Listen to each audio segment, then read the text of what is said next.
Hasil sidang putusan tentang Sistem Pemilihan Umum 2024, Mahkamah Konstitusi tegas menolak pemilu dilakukan secara proporsional tertutup. Adapun keputusan tersebut dibacakan oleh Ketua MK Anwar Usman.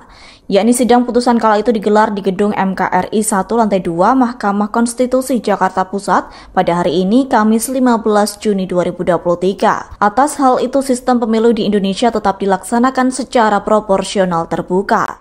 Hidayat menyatakan tak ada yang perlu ditakutkan perihal sistem proporsional terbuka di pemilu 2024. Justru menurut Hakim, sistem proporsional terbuka dalam pemilu dinilai sebagai perbaikan sistem pemilu untuk memperkuat ideologi negara.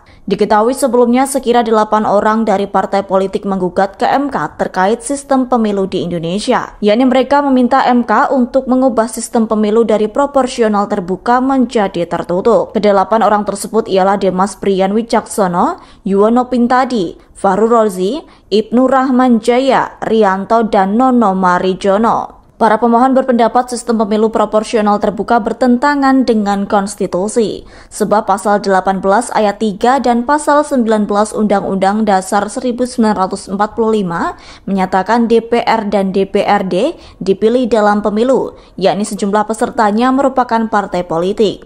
Kemudian sistem itu dinilai memicu persaingan yang tidak sehat dan memberatkan aspek popularitas serta kekuatan modal calon anggota legislatif. Terkait dengan gugatan yang diajukan, sebanyak 8 partai politik sebelumnya juga kompak menolak sistem pemilu digelar secara proporsional tertutup. 8 partai yang menolak diantaranya Golkar, Gerindra, Nasdem, PKB, PAN, PKS, Demokrat, dan PPP. Berdasarkan penilaian atas fakta dan hukum sebagaimana diuraikan di atas, Mahkamah berkesimpulan: 1. Mahkamah berwenang mengadili permohonan akuo. 2. Para pemohon memiliki kedudukan hukum untuk mengajukan permohonan akuo.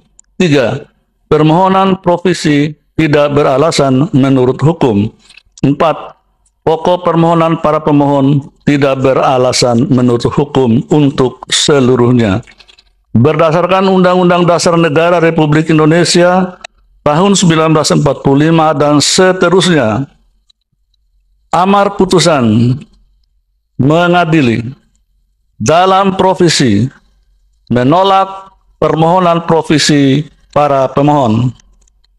Dalam pokok permohonan menolak permohonan para pemohon untuk seluruhnya.